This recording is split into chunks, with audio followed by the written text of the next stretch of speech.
ఆ దినమందు అనేకులు నన్ను చూసి, ప్రభువా ప్రభువా, మేము నీ నామమును ప్రవచింపలేదా? మీ నామను దేవుని వెళ్ళగొట్టలేదా?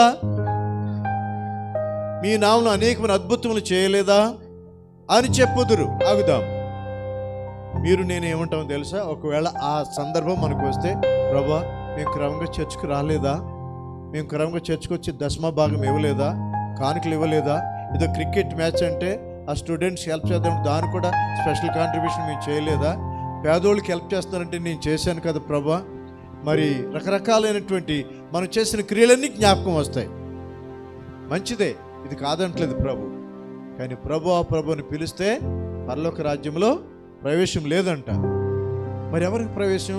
ఆయన తండ్రి చిత్త ప్రకారం చేసి, అంటే దేవుని మాట ప్రకారం చేసేవాడికే ప్రవేశము.